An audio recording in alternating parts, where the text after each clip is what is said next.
Welcome back. The Accident Investigation Bureau says it's looking into a serious incident involving a Boeing 737-500 aircraft operated by Air Peace with registration marks 5NBUJ. The aircraft, which left the Murtala Mohammed Airport at 7:35 local time, was going to Owerri, Imo State from Lagos with 90 passengers and 6 crew members on board.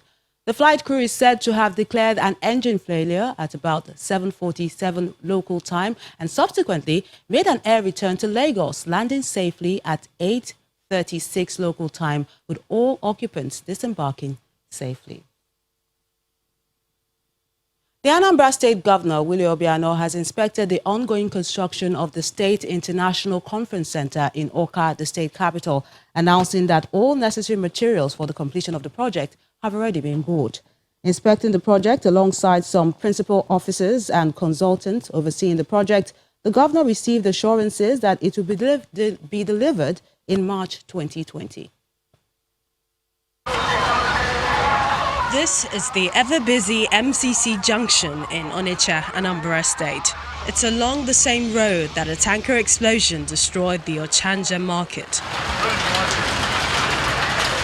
But the focus of this report is the pedestrian bridge at the junction, designed to assist residents cross the 6-lane expressway, which recently became a death trap after being hit by a truck.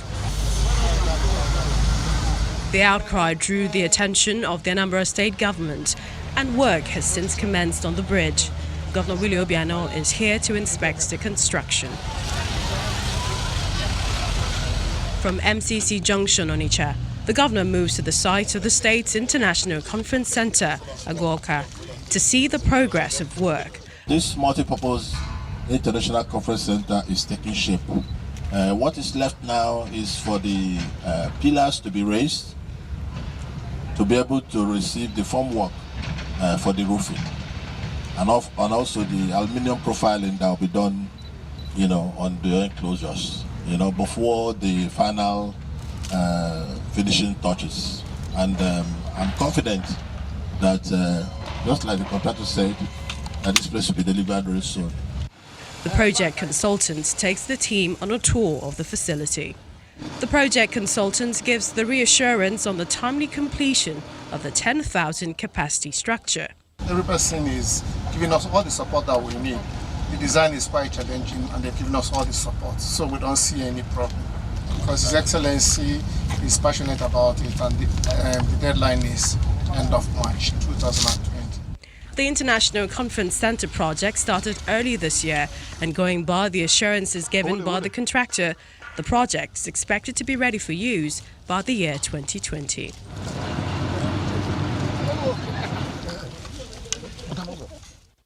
Now let's find out what's happening in the business world. Anne is standing by.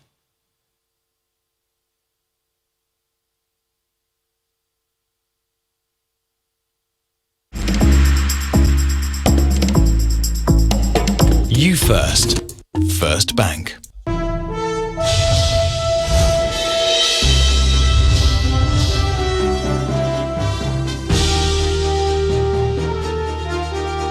Thank you, Melinda, and welcome to Business News. The Organization of Petroleum Exporting Countries has lowered its forecast for global oil demand growth in the medium term and long term, citing tough market conditions. That's annual World Oil Outlook report, which was released today. OPEC Secretary General Mohammed Brankindo says the group expects its global oil demand to drop to 104.8 million barrels by the year 2024 and 110.6 million by the year 2040. That report is coming at a time when many energy market participants are raising concerns about a repeat of the situation that led to the dramatic fall in crude futures from mid-2014 to 2016. The 14-member oil-producing countries, sometimes referred to as OPEC Plus, is expected to restrain oil production in 2020. President Muhammadu Buhari has appointed Dr. Sarah Alade as a special advisor for finance and economy under the Ministry of Finance, Budget and National Planning. Dr. Alade is an economist and a former deputy governor at the Central Bank of Nigeria, where she worked for 23 years before her retirement in 2017. She acted briefly as a central bank governor in 2014. Ms. Sarah Alade holds a doctorate degree in management science, and she has served on economic policy studies and key reforms such as the Technical Committee on Vision 2010, a member of the Vision 2020 and National Economic Management Team. Dr. Alade has also served as the chairman of FMDQ Securities Exchanges PLC. The Board of Directors of Access Bank has announced the resignation of Mr. Ernest Ndukwe as one of its independent non-executive directors with effect from March the 31st, 2020. The Tier 1 Lenders Board, in a statement sent to the Nigerian Stock Exchange, says that Mr. Ndukwe had indicated his intention not to seek re-election on the board, although there are no issues relating to his resignation. According to that statement signed by the company secretary of the bank, Sunday Okwochi, Dr. Ndukwe mentions that his departure from the bank will enable him focus on his current and additional responsibilities. In the meantime, Access Bank says the board is already identifying the right candidate to fill the vacant position, while further announcements will be made in due course. Global ratings pushed cash-strapped South African power firm Eskom's credit ratings even deeper into below investment territory. The US-based ratings firm cut the troubled power company's Eurobonds to B2 from B3, 6 notches below the investment grade level with a negative outlook. Moodys has announced a weak corporate governance and political sensitivity around Eskom's tariffs, and its high employment levels will even compound the constraints on the turnaround plan. The rating agency on Friday kept South Africa's sovereign debt at Baa3, and that's the lowest of investment grade, but then it revised the outlook on that rating to negative. Let's talk about the stock market now. It failed to sustain its first gain in the new month of November. Investors have resumed profit-taking on listed high-valued equities at the close of business today. Let's join Layo Adegoke for the details.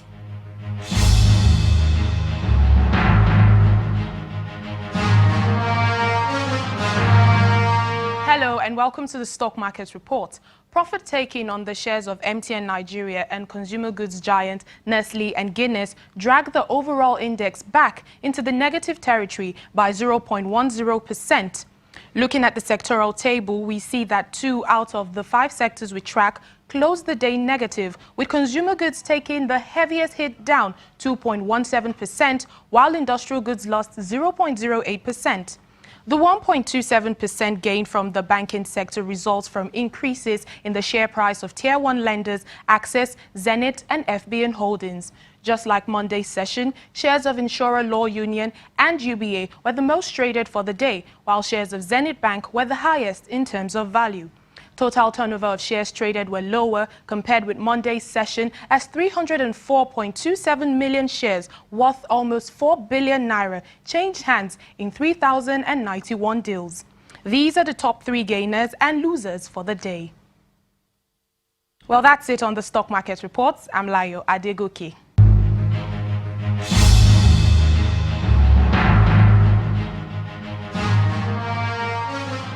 Thank you, Layo. Meanwhile, major global stock markets have ended today's trading session mostly in the green, with the Dow inching even towards another record high after investors address fresh economic data and new developments between the United States and China. Let's see the closing numbers for today.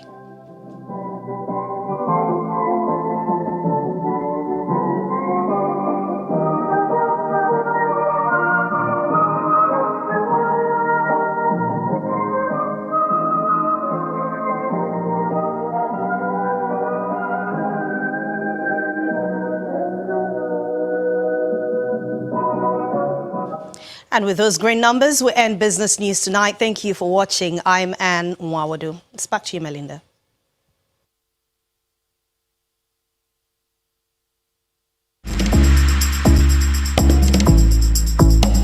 You First. First Bank. Many thanks, Anne. A global group of scientists have endorsed research that says the world is facing a climate emergency. A study based on 40 years of data on a range of measures says governments are failing to address the crisis, and it warns that without deep and lasting changes, the world is facing untold human suffering. Simon Pusey has more international news on Around the World in 5. Good evening from the Channel's newsroom here in London. The United States has begun the process of withdrawing from the Paris Climate Change Agreement. It means the US, the world's largest historic greenhouse gas emitter, would become the only country outside the agreement. The Obama administration signed the United States onto the 2015 pact, promising a 26 to 28% cut in US greenhouse gas emissions by 2025 from 2005 levels. The decision to pull out has seen widespread international condemnation, but the US government says the deal puts an unfair economic burden on Americans. The United States will withdraw from the Paris Climate Accord. Thank you. On terms that are fair to the United States, its businesses, its workers, its people, its taxpayers. It comes as the recent spate of fires across California has been blamed in part on climate change. A series of wildfires broke out across the Los Angeles area last week, threatening two major landmarks: the Getty Museum, which houses an extensive art collection, and the Reagan Library, where the late president's archives and memorabilia are stored. The winds driving the fires are so severe, hurtling burning embers through the air to ignite bone-dry brush, the meteorologists were forced to create new alert levels to warn of the danger. One climate scientist says fossil fuel emissions drives a rise in evaporation rates and dries out the soil, leading to a higher likelihood of fires. Climate change is having a dramatic impact on the frequency of fires that we're seeing in California. This is happening for a few reasons. Firstly, the fact that we have fossil fuel emissions, it's driving warming, in turn is driving a rise in evaporation rates in the spring through autumn months. So that just means that the soil's drying out, plants are drying out. And this is happening to a more and more severe level.